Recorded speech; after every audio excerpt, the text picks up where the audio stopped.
కరెక్టే. ఇవన్నీ మీరు ఒక్కరోజు వినండి వినండి, మీరు ఆవేశపడకండి, కూర్చోండి, వినండి వినండి వినండి వినండి, దయచేసి వినాలి. మీరు జర్నలిస్టా, మీరు సంఘం నుంచి వచ్చారు? ఓకే, కూర్చోండి ప్లీజ్, కూర్చోండి. ముందు ఎక్కడో చోట ఒక అడుగు మొదలు పెట్టాం. మీ తమరి పేరు? మీ పేరు? మీ పేరు సార్? ఓకే, గోవిందరావు గారు. ఇది ఎక్కడో ఒక చోట మొదలు పెట్టాం, గుర్తుపెట్టుకోండి. ఇందాక కలెక్టర్ గారు కూడా అదే చెప్తున్నారు. ప్రతి ఆల్టర్నేట్ వీక్ నేను వచ్చి పిఠాపురంకి వచ్చి కూర్చుంటాను. అవి ఏవైతే ఉన్నాయో అవి ఇవ్వండి ఖచ్చితంగా. దీంట్లో కూడా చాలా ఛాలెంజెస్ ఉన్నాయి. గత ప్రభుత్వం కూడా అర్హత లేని వాళ్ళని పెట్టారని, అర్హత ఉన్న రకరకాల కామెంట్స్ ఉన్నాయి. వీటన్నిటికీ కలెక్టర్ గారు వీళ్ళందరూ సలహాలు ఇచ్చేది ఏంటంటే, కేంద్ర క్యాబినెట్కి చెప్పాలి, మనం రాష్ట్ర క్యాబినెట్కి చెప్పమంటుంది ఏంటంటే, ఒక రీసర్వే కూడా జరిగితే చాలా మంచిది దీని మీద అని. ఖచ్చితంగా కలెక్టర్ షాన్ మోహన్ గారు చెప్పిన ఈ సలహాని రాష్ట్ర క్యాబినెట్ ముందు ఖచ్చితంగా గౌరవ ముఖ్యమంత్రి చంద్రబాబు గారి దగ్గర దృష్టిలో కూడా పెడతాం. అది కేంద్ర క్యాబినెట్లో, రాష్ట్ర క్యాబినెట్లో మేము చర్చిస్తాం.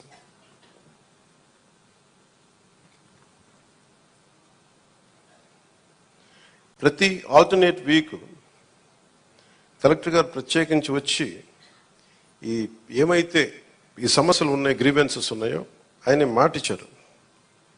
అంటే ఒక యువ కలెక్టర్ అంత ముందుకొచ్చి, నేను ఒక ప్రతి 2వ వారం వచ్చి కూర్చుంటానంత బిజీ షెడ్యూల్ నాకు తెలుసు. ఒక అడ్మినిస్ట్రేషన్ ఎంత కష్టమో నాకు తెలుసు. అలాంటి సమయంలో ఒక ఎవ్రీ ఆల్టర్నేట్ వచ్చి నేను ఇక్కడికి వచ్చి గ్రీవెన్సెస్ నేనే వ్యక్తిగతంగా చూస్తాను అన్నందుకు వారికి ప్రత్యేకంగా మోహన్ గారికి నా ప్రత్యేక కృతజ్ఞత. అలాగే చాలా సమస్యలు ఉన్నాయి. ఇప్పుడు ఉదాహరణకి మనకి 40% దాటితే తప్ప మనకి దివ్యాంగుల సర్టిఫికేట్ రాదు అనేది డాక్టర్లు అసెస్ చేయాలి. ఒకసారి 90% ఉంటుంది కానీ దాన్ని అసెస్ చేయరు.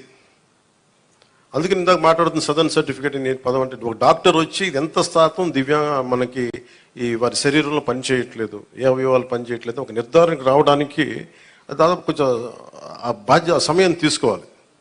దీన్ని నడిపే నాయకత్వం కానీ వ్యవస్థ కానీ అన్నీ ఉన్నాయంటే ఉన్నాయి, కానీ నిర్వీర్యంగా ఉన్నాయి, కొంత జోష్తో పనిచేయట్లా.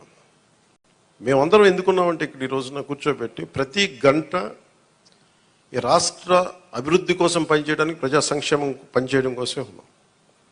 ఎందుకంటే మేము విజయయాత్రలు చేయడానికి నేను లేను ఇక్కడ. ముఖ్యంగా నాకు సంబంధించినంత వరకు నేను పిఠాపురానికి సంబంధించి పిఠాపురం నీటి సమస్య తీర్చాలి, ముందు కనీస రక్షిత మంచినీరు ఇవ్వగలగాలి, అట్లీస్ట్ ఒక ఎమ్మెల్యేగా నా కనీస బాధ్యత, ఉపాధి అవకాశాలు తీసుకురావాలి.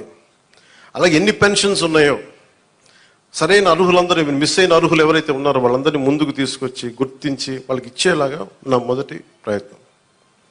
అలాగే ఏవైతే మనకి ఈ సమస్యలు అయితే ఉన్నాయో, మనకి వ్యవసాయం సంబంధించి కానీ, కాలువల పూడికలు కానీ, అలాగే ఇప్పుడు చూస్తున్నారు బయట ఆ డయేరియా మనకి డ్రైవ్ చేస్తున్నారు ఇప్పటి నుంచి ఆగస్టు దాకా.